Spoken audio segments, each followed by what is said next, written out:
दोस्तों नमस्कार। ये है मार्गदर्शन फॉर सिविल सर्विसेज। मैं अनुराग चौधरी। दोस्तों, मार्गदर्शन राजनीति विज्ञान के अंतर्गत आज की वीडियो में प्रस्तुत है राजनीति विज्ञान के 10 अति महत्वपूर्ण प्रश्न जो सभी प्रतियोगी परीक्षाओं जैसे गवर्नमेंट इंटर कॉलेज प्रवक्ता, गवर्नमेंट डिग्री कॉलेज, उच्चतर शिक्षा assistant professor, TGT PGT, LT grade तथा नेट जेआरएफ राजनीति विज्ञान के लिए बहुत ही उपयोगी तथा महत्वपूर्ण हैं। तो आइए शुरू करते हैं आज का वीडियो। दोस्तों, आज की वीडियो का पहला प्रश्न है, द्वितीय विश्व युद्ध के बाद एशिया में कौन सा पहला देश था जिसने अपने स्वतंत्रता की घोषणा की थी? तो सही उत्तर है दोस्तों इंडोनेशिया। इंडोनेशिया ने 17 अगस्त 1945 को हालैंड के अधिकार से मुक्त होकर अपने स्वतंत्रता की घोषणा की थी। इस प्रकार द्वितीय विश्व युद्ध के बाद इंडोनेशिया एशिया का पहला देश बना जिसने अपने स्वतंत्र होने की घोषणा की थी। अगला प्रश्न देखते हैं दोस्तों।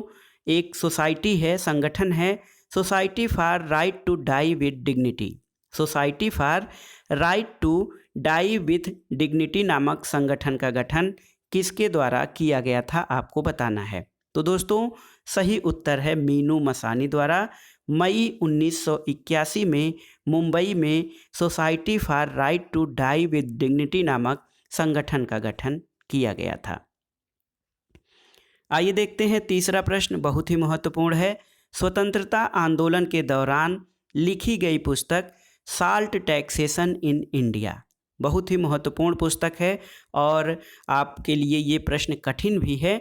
साल्ट टैक्सेशन इन इंडिया पुस्तक के लेखक कौन हैं? तो सही उत्तर है दोस्तों भारत के प्रमुख समाजवादी चिंतक डॉक्टर राम मनोहर लोहिया की कृति है साल्ट टैक्सेशन इन इंडिया। इस वीडियो का चौथा प्रश्न दोस्तों बहुत ही महत्वपूर्ण है, मार्क्सवाद से संबंधित है।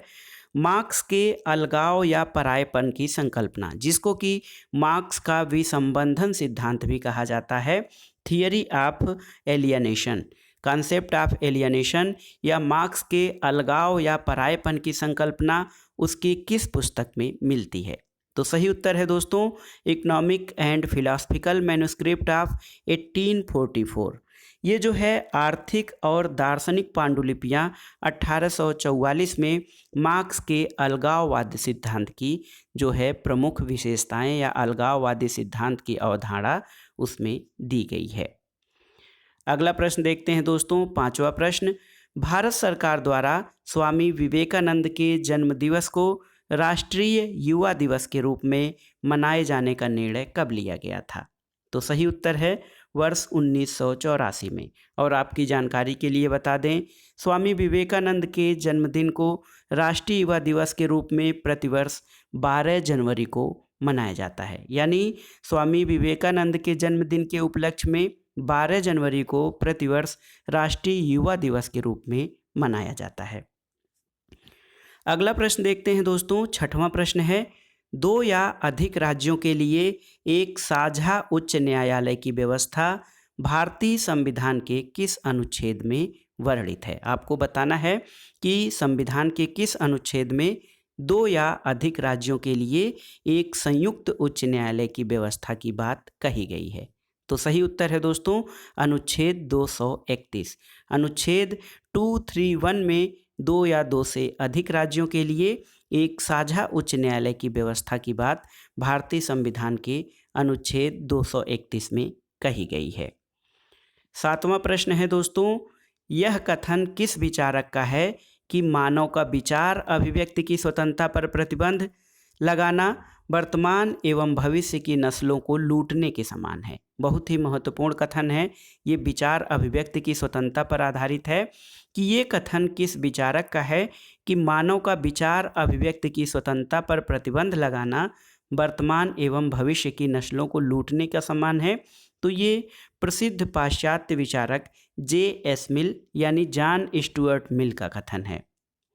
अगला प्रश्न यानी आठवां प्रश्न है दोस्तों, राजनीतिक दल या पॉलिटिकल पार्टीज के अध्ययन का विज्ञान या यूँ कहें कि किस शाखा के अंतर्गत राजनीतिक दलों का अध्ययन किया जाता है उसे क्या कहा जाता है?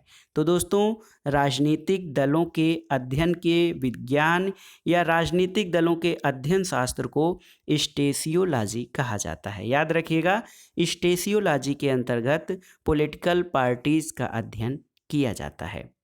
अगला प्रश्न और इस वीडियो का 9वां प्रश्न है कि किस विचारक का कथन है निर्धन निर्धन है इसलिए नहीं कि उनके पास कुछ नहीं है, बल्कि इसलिए कि वे क्या नहीं कर सकते हैं।